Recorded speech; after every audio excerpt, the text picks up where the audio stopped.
Hello hello. तो कहाँ हिंगे? तो तू कहाँ है रे? अगे हम तो अपन छतवा पर ही हो। कब अली रे? बतेबो नहीं कले। अगे अभी तुरंत अलियो। तो चढ़ में अपन छतवा पर चढ़ जल्दी। हाँ चढ़ो यो। बोल की कही?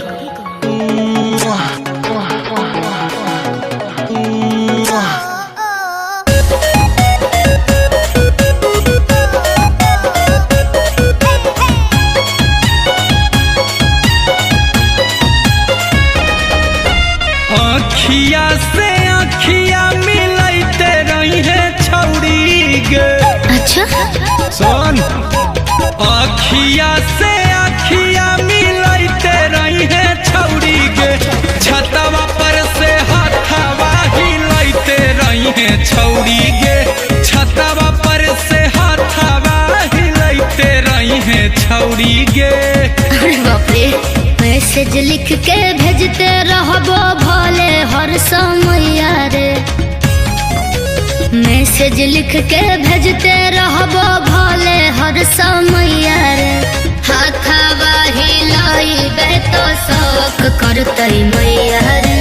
हाथवा हिलाइबे तो शौक करतै मैया रे।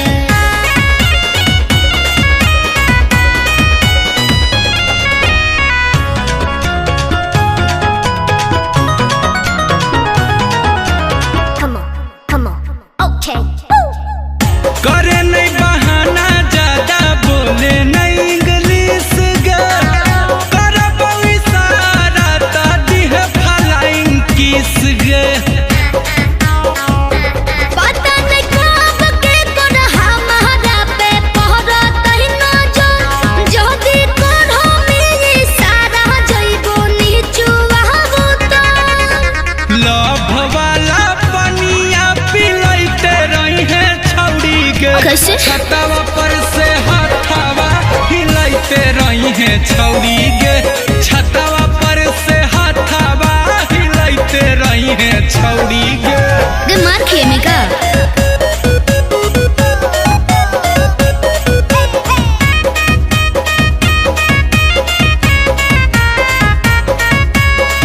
छोड़ के क्लास एलियो हम तोरे करनवा।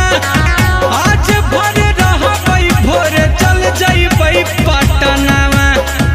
अच्छा ओ भेले ढेर देखा देखी अब सुने हमर बात। भोरे चल जई है रातिए में कर ले मुलाकात। ओह मन गुंजन रात में करे कुछ पैया रे। हाथवा हिलाइबे तो शौक करतै मैया रे।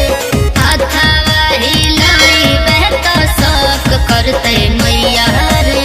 अखिया से अखिया मिलते रही है छौड़ी गे। अच्छा। छतवा पर से हाथवा हिलते रही है छौड़ी गे।